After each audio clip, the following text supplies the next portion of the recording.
Bueno, pues nosotros somos el equipo uno. Les vamos a hablar acerca del género en disputa de Judith Butler. Las mujeres como sujetos del feminismo. El equipo está conformado por Arancha, Álvaro y Víctor. Eh, para comenzar a analizar a las mujeres como sujetos del feminismo, es importante tener algunas nociones en cuanto a lo que es el problema de identidad. La identidad es una construcción social. Esta se va moldeando y formando a partir de diferentes cuestiones externas, como por ejemplo el medio en que vivimos, es decir, en el medio en que nos vamos desenvolviendo. Así como las diferentes construcciones que se van generando en torno a los cuerpos, lo que es aceptable y válido, y los que son rechazados y vulnerados por no tener un molde. Esta validación, de acuerdo con Butler, se ejerce bajo una relación de poder, y pues en este caso, si no estoy mal, cita lo que es a Foucault. Y pues esta relación de poder se hace con base al privilegio masculino en la construcción de estos significados, por lo cual entramos en lo que viene siendo una categoría binaria.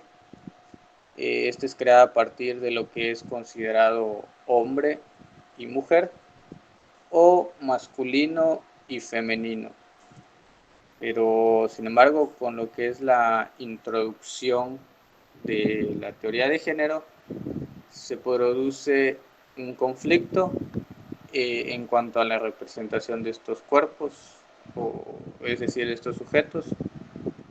Pues la teoría de género llega a desestabilizar lo que viene siendo el orden. Esto lo podemos ver a partir de la construcción de lo que es considerado como femenino, o en este caso lo que es considerado como mujer. Un ejemplo de esto viene siendo lo que son cuando las personas se visten de mujer en el transvestismo, las cuales se visten y actúan conforme a lo que está construido como mujer. Dicho de otra manera, como se piensa que es una mujer, esto a través de sus performances. Y llegando a este punto, entra en juego lo que es la performatividad, y se cuestiona si entonces ser mujer es un asunto biológico o natural, o si es meramente un asunto de actuación cultural. Y esto es todo en parte. Les dejo con mi compañero Víctor. Bueno, es necesario sumar a esto las categorías de sexo, género y deseo. ¿Cómo sabemos la identidad de género o el género queer? Es la identidad, es cómo te sientes respecto a ti mismo. Es la forma de que tu cerebro interpreta quién eres. No está ligada a un sexo biológico. Una ideología del género queer es que no hay límites para hacer lo que tú quieras ser. Puede ser transvesti, transexual, transgénero, hombre o mujer. En otras entra la expresión de género, sea femenina, andrógina, andrógino o masculina.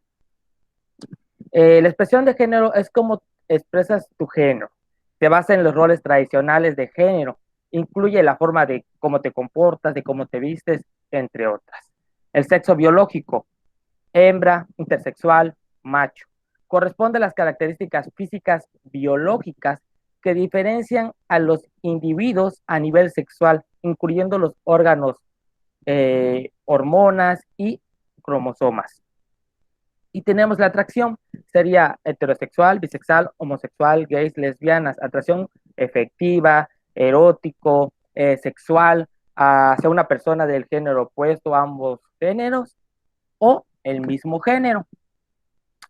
Podemos decir que estas categorías de sexo, género y deseo son efectos de información de poder. Para esto se apoyan en el concepto de genealogía de Foucault. Esta crítica genealógica, como se verá más adelante, no busca las raíces o el origen del género, del deseo femenino o de una identidad sexual que sea verdadera, sino busca los intereses políticos, es decir, el origen y las causas por las que se han generado las categorías de identidad. Y estas categorías de identidad son efectos de las instituciones, las cuales son el fagocentrismo, es decir, lo masculino como punto de referencia en la construcción de significados, la heterosexualidad normativa, ambos vienen siendo reglas de poder a través del discurso.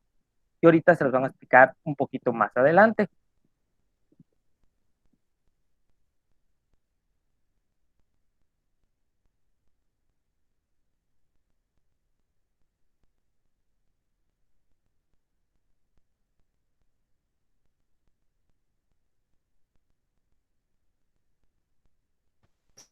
Este, nosotros vamos a tocar, mi compañera Aransha y yo, estos 4 puntos importantes en cuanto al primer capítulo de esta parte de Judith Butler. Mi compañera Aranza va a comenzar introduciendo lo que es parte de la teoría feminista y lo que es esta relación que surge entre lo femenino y la política.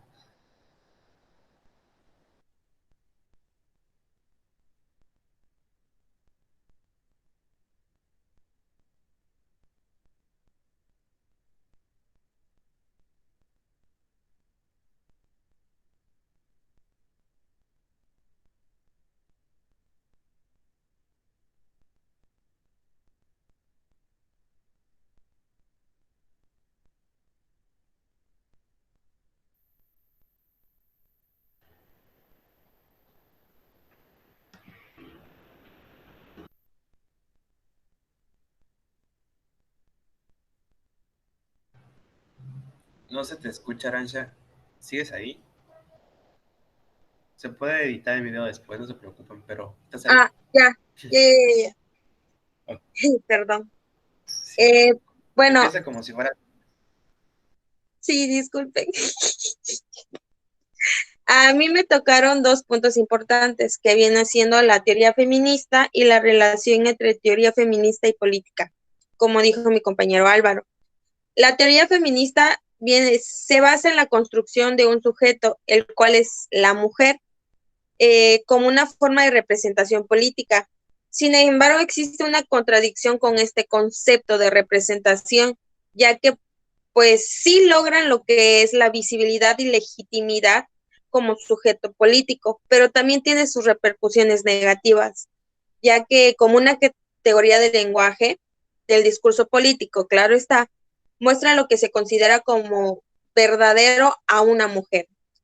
Es necesario para las feministas crear un concepto o un lenguaje que represente a todas las mujeres, ya que pues las implicaciones en este proceso del discurso político, en la política o en lo jurídico, no dicen exactamente lo que es una mujer. En lo segundo, que viene siendo la relación entre teoría feminista y política, se ha impuesto en duda dentro del discurso, ya que con la referente al sujeto puede existir una verdadera representación, pero para existir esta representación, primero tienen que definir qué es el sujeto. Sobre este punto, Foucault dice que los sistemas jurídicos de poder producen a los sujetos que van a representar. El problema está en que estos sujetos están regulados y limitados al sistema que los ha creado. Es decir, se constituyen y se reproducen de acuerdo a lo que el sistema les ha impuesto. Esto es contradictorio, ya que las mujeres están constituidas como sujetos políticos en el discurso creado por la estructura de la cual buscan liberarse. Esto es algo que la crítica feminista debería considerar, ya que un sujeto jurídico se constituye a través de la exclusión de lo que no pertenece a él, y esto es un limitante que define a las mujeres. A pesar de que se busca la emancipación de estos conceptos, tan solo se crearon más campos de exclusión, y pues la exclusión ha generado un campo no intencional inesperado. Viendo un poquito las diapositivas, y no me voy a ahondar en el tema porque la verdad no sé mucho, también las feministas lo que buscan con estas excepciones o con estos problemas, podríamos verlos así, de la exclusión que tienen por parte del sistema político, es que pues ahora ellas buscan lo que es un poquito más de estabilidad, podríamos decirle, ya que estos problemas que antes se excluyeron para que la mujer sea visible dentro de este campo, ahora lo que están buscando es que estos mismos problemas sean también parte del concepto de mujer, para que pues ellas estén dentro de todo este campo jurídico político. A continuación, mi compañero Álvaro les hablará de los 2 puntos restantes.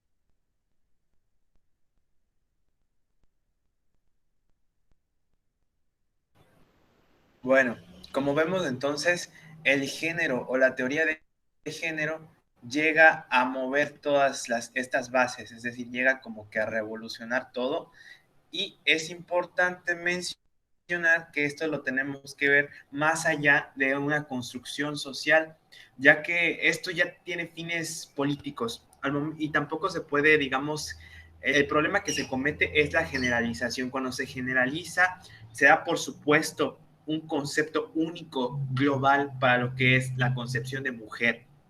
En este sentido, es por eso que se ha producido esta angustia, un sentimiento como de confusión para los estudios feministas sobre qué significa ser mujer. ¿Por qué es complicado esto? Porque por más que se quiera, no se puede separar el género de estas implicaciones políticas. ¿Por qué? Porque hay una diversidad que está implícita dentro de este mismo concepto de mujer, es decir, hay contextos históricos distintos que no se están tomando en cuenta, cuestiones raciales, de clases, la procedencia étnica, o sea, inclusive cuestiones de su sexualidad, de su identidad y otros tipos de cuestiones que son ontológicas, es decir, que corresponden al ser mujer. Entonces se necesita considerar todos estos campos para poder delimitar y definir a un sujeto jurídico que tenga esta gama amplia de opciones.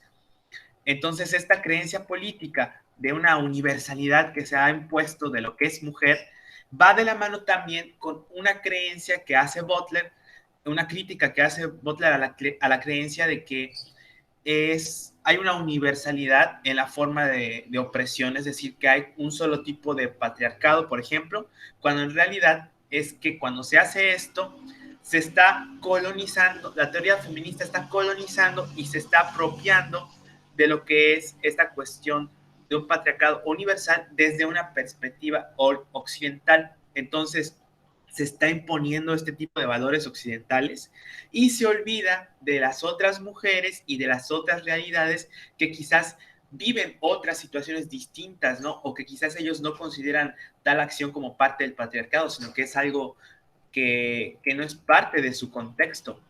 Entonces, estas estructuras jurídicas crean este campo de poder y, por lo tanto, hay que hacer un zoom, una crítica en ellas para ver cómo es este proceso de creación de identidades que se generan a partir de ellas. Entonces, Butler habla sobre un posfeminismo en el sentido de reconstruir un concepto nuevo de sujeto del feminismo, porque se pone a duda entonces a la mujer como sujeto del feminismo, se tiene que renovar sobre nuevas bases y se tiene que liberar también, bueno, es una propuesta que se libere al feminismo de la obligación de producir un concepto único y estático que sea como definitivo. Entonces, Es necesario que la política feminista combata esta idea de que el género y la identidad son cuestiones que son aisladas, no conscientes, es decir, que no corresponden a estas cuestiones, a esta parte. Hablar de una genealogía feminista de la categoría de la mujer es eso justamente, es cuestionar y examinar muy de cerca estos procesos políticos que dan lugar al sujeto jurídico del feminismo. Butler entonces pone en duda a las mujeres como un tipo de categoría jurídica y como sujeto del feminismo, y que el feminismo sea realmente una política que las represente verdaderamente, porque al final de cuentas, ¿cuál es el punto de representar a sujetos que se construyeron a través de un proceso de exclusión, como comentaba mi compañera Arantxa? Es decir, que dice que la identidad del sujeto feminista no debería de ser como tal entonces la base de su política, si este sujeto se ha creado dentro de este campo de configuraciones de poder. Entonces, la propuesta está en que la representación, la verdadera representación del sujeto feminista se va a dar cuando este campo, este concepto no se dé por sentado, es decir, que no se hagan este tipo de generalizaciones. Y esto es todo por nuestra parte. Espero que les haya quedado un poco más claro el tema. Lo queríamos presentar porque es un tema bastante complejo que nos llamó mucho la atención y pues ya teníamos lista la presentación. Entonces, espero que lo hayan disfrutado. Muchas gracias. Gracias. Gracias. Gracias.